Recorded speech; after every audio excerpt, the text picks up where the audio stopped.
الحمد لله رب العالمين، والصلاة والسلام على خاتم الأنبياء والمرسلين نبينا محمد وعلى آله وأصحابه أجمعين. أما بعد، فأعوذ بالله من الشيطان الرجيم. بسم الله الرحمن الرحيم. اقترب للناس حسابهم وهم في غفلة معرضون. صدق الله مولانا العظيم.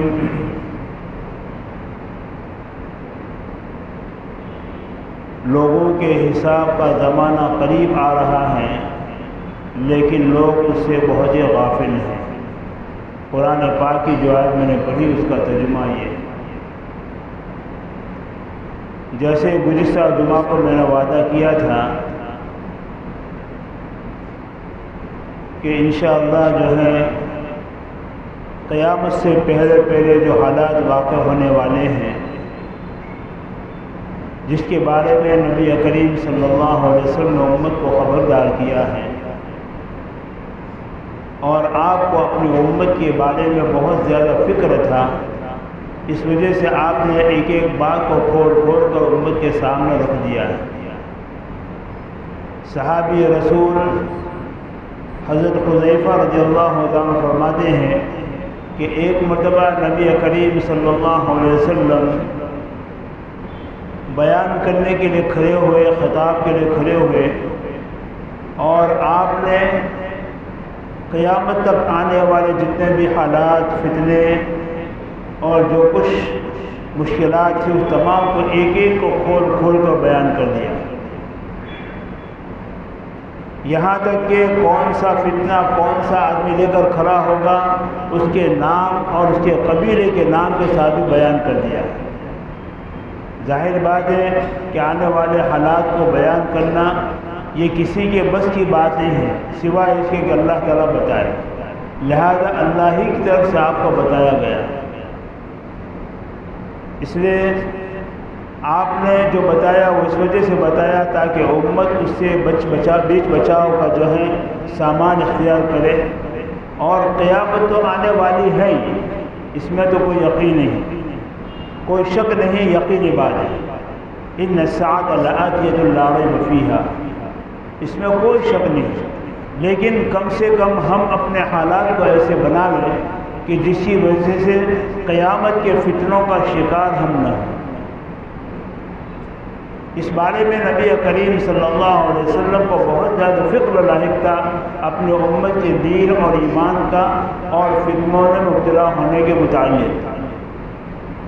اسی وجہ سے نبی کریم صلی اللہ علیہ وسلم کے بارے میں احادیث میں آتا ہے، کان رسول اللہ صلی اللہ علیہ وسلم دائم الفکر و متوسل الاحزان، یعنی آپ صلی اللہ علیہ وسلم ہمیشہ سوچ و فکر میں اور غم کی حالت میں رہتے تھے. زیادہ تر آپ کے اوپر غم سوار.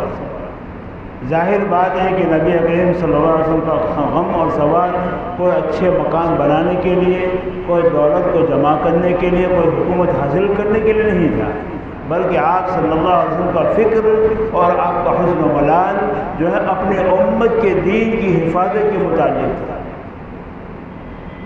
کہ آنے والے فتنوں کے بارے میں کیسے میری امت بچ سکے.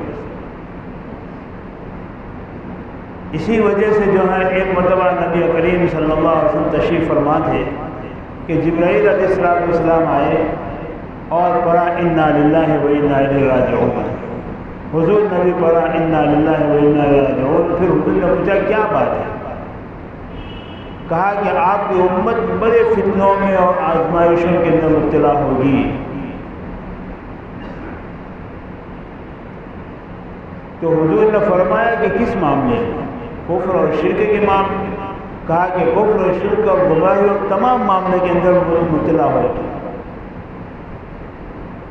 اب فتنے کا لفظ جو ہے ایک ایسا لفظ ہے کہ جو بہت سے معنوں میں قرآن و حدیث کے اندر استعمال ہوتا ہے.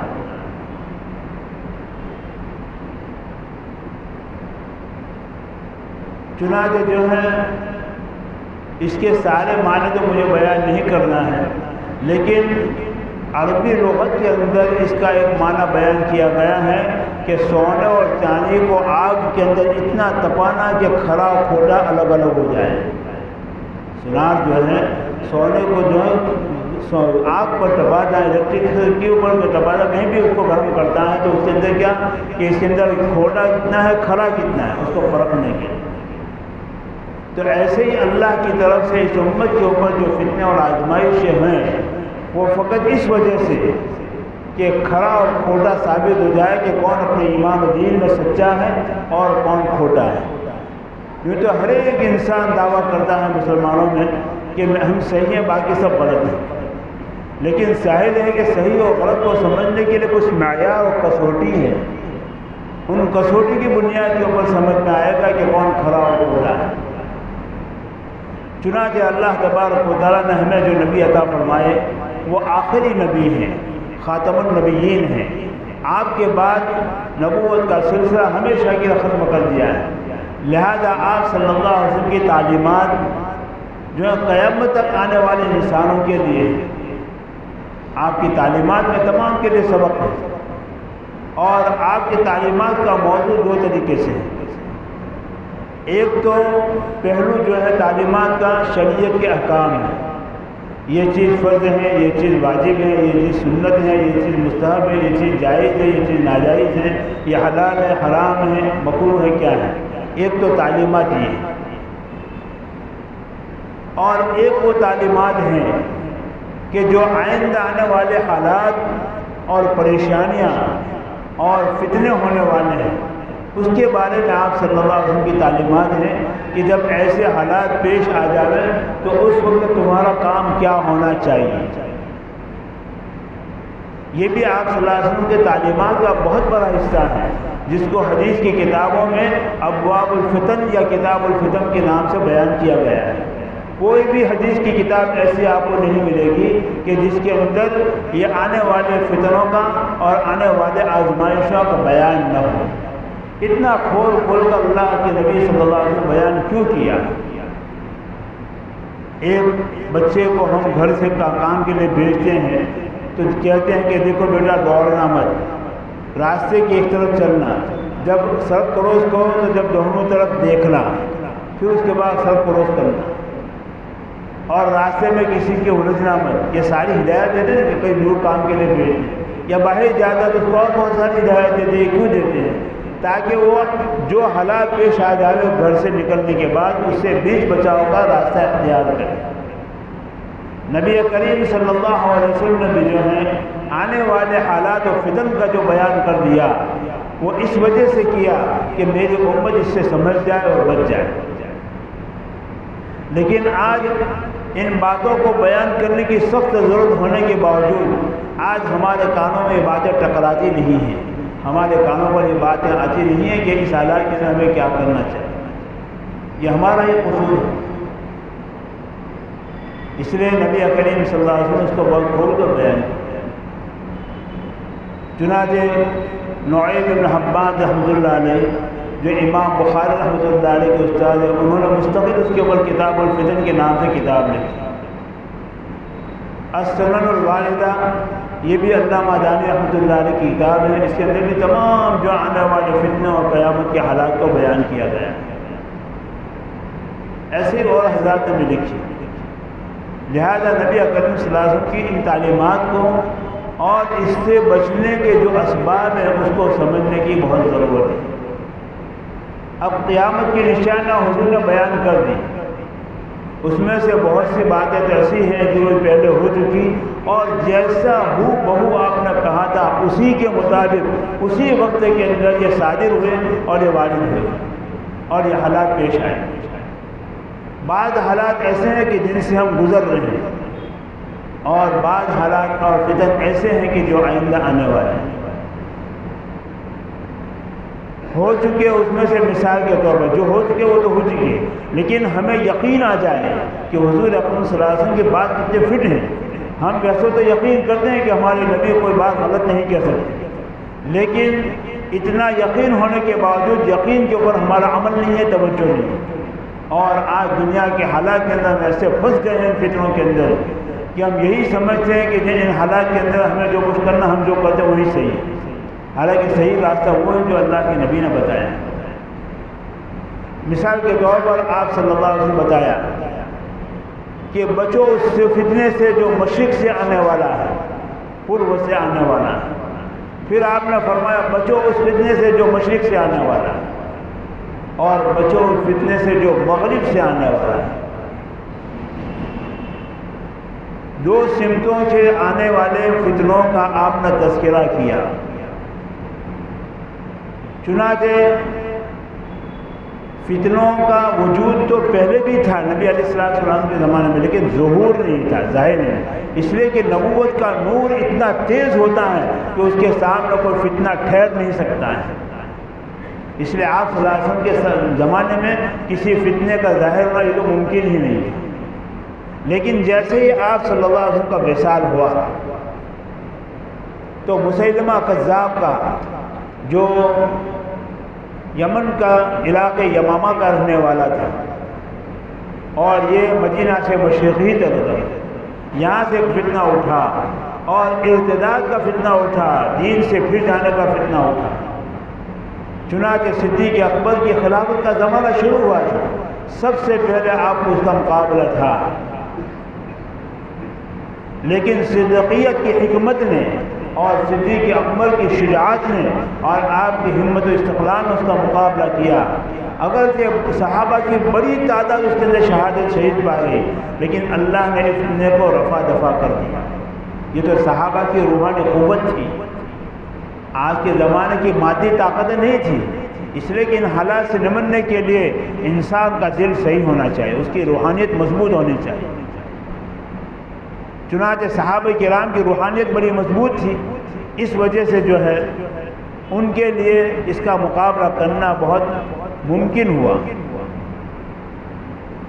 پھر اس کے بعد عبداللہ ابن سبا ملعون یہودی کا فتنہ اٹھا، جو یہودی تھا لیکن اسلام کو ظاہر میں قبول کر کے مسلمانوں میں فتنہ انگیزی کے اس نے ایسے جال بچھائے کہ جس کی وجہ سے اچھے اچھے لوگ اس کے اندر پھنس گئے، اور اسی کے لیے اس کا بہت تفصیلی واقعہ ہے جو بہت پہلے میں بیان بھی کر چکا ہوں، اس لیے مختصر اشارہ کرنا کہ یہ جال اس نے ایسا بچھایا کہ جس کے نتیجے میں بہت سے نئے نئے مسلمان ہونے والے جوان تھے اس کی جال میں پھنس گئے، اس لیے کہ عبداللہ ابن سبا پہلے مسلمان ہوا ظاہر میں، یعنی منافق تھا، پھر اس نے جو ہے ایک کونے میں بیٹھ کر ایسی عبادت شروع کر دی، ایسی عبادت شروع کر دی کہ لوگ یوں اس کے جو ہیں صحابہ تو اس کی جال میں نہیں پھنس سکے، لیکن جو نئے نئے اسلام میں آنے والے تھے انہوں نے دیکھا کتنا عبادت گزار 24 گھنٹے مسجد کے کونے میں رہتا ہے، اللہ اللہ کرتا ہے، کھانے کی بھی پرواہ نہیں، پینے کی بھی پرواہ نہیں، سونے کی بھی پرواہ نہیں۔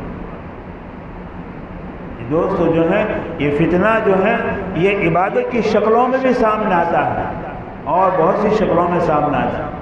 چنانچہ اس کی وجہ سے نوجوان پھنسے، اور اس نے ایک جو ہے قریش کی عداوت کے اندر جو اس کی آگ دل میں آگ بھڑک رہی تھی، اس کی بنیاد کے اوپر اس نے حب رسول کا دعویٰ کیا، حب علی کا دعویٰ کیا، اور اس دعوے کی بنیاد کے اوپر ایک فتنہ مچایا جس کی وجہ سے خلیفہ ثالث سیدنا عثمان غنی رضی اللہ عنہ کا شہادت کا واقعہ پیش آیا۔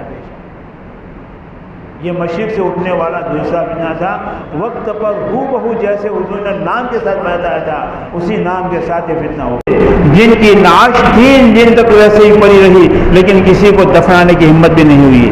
یہ بھی فتنہ امت کے اوپر آیا، لیکن اس وقت بھی صحابہ کی بڑی تعداد موجود تھی، ان کی روحانی طاقت تھی، ان روحانی طاقت نے اس کا مقابلہ کیا، لیکن پھر بھی اس ملعون نے عبداللہ بن سبا نے جو تلوار نکالی تھی مسلمانوں کے خلاف اور جو مسلمانوں کو آپس میں متبھیڑ کرا دی، وہ فتنہ اس وقت سے چلا اور آج تک وہ فتنہ بند نہیں ہوا۔ دوست ایسے عظیم لیکن جن کی روحانی طاقتیں تھی ان کے اندر جو اس فتنے کے مقابلہ کرنے کی قوت اور ہمت نے جو مقابلہ کیا۔ آج ہماری روحانی طاقت اتنی بے بس اور اتنی کمزور ہو چکی ہیں کہ جس کی وجہ سے ہم فتنوں کی ریل میں چل پڑتے ہیں لیکن ہم اپنے ایمان اور دین کی حفاظت نہیں کر سکتے۔ تیسری آزمائش جو آپ نے فرمائی تھی کہ حجاز سے ایک آگ نکلے گی، جو آگ ہے بصرہ کے اونٹوں کی گردن کو روشن کر دے گی۔ بصرہ یہ شام کے علاقے کا شہر کا نام، ایک ہے بصرہ جو کوفہ وہ نہیں، بلکہ بصرہ جو شام کے علاقے کا شہر ہے، جو تقریباً جو ہے مدینہ سے 1500 کلومیٹر سے زیادہ فاصلے پر ہے۔ اس کی اونٹوں کی گردن جو ہے روشن ہو جائے گی، ایسی آگ کرے گی۔ چنانچہ اللہ ابن کثیر رحمۃ اللہ علیہ جو بہت بڑے مفسر قرآن اور محدث اور عظیم مؤرخ ہیں، انہوں نے اپنی کتاب النہایہ للبدایہ کے اندر لکھا ہے کہ جو ہے یہ آگ سن 650 کے اندر نکلی ہجری سن، یعنی حضور کے 550 سال کے بعد، اور وہ آگ تقریباً جو ہے 9 یا 10 میل لمبی اور 4 میل چوڑی، اتنی بڑی آگ نکلی تھی۔ اور وہ آگ ایسی تھی جس کے اندر بڑے بڑے برج، بڑے بڑے مینارے اور بڑے بڑے گنبد نظر آتے، اور اس کے اندر آواز ایسی تھی جیسی آواز دریا کے موجوں کے اندر ہوتی، اور وہ مدینہ کے اطراف سے نکلی تھی، مدینہ میں نہیں، مدینہ کے اطراف، اور ایسی آگ تھی کہ جو ہے دن کے اندر بھی سورج کی روشنی اس کے سامنے پھیکی پڑ جاتی، اور وہ تقریباً 1 مہینے تک رہی۔ اور مکہ کے لوگوں نے بیان کیا کہ بصرہ کے لوگ ہمارے یہاں آئے تھے تو انہوں نے یہ کہا کہ اس آگ کو ہم نے بصرہ کے اندر دیکھا اور اونٹوں کی گردنیں روشن تھی، جیسے نبی کریم صلی اللہ علیہ وسلم نے فرمایا اسی طریقے سے ہو کر رہا۔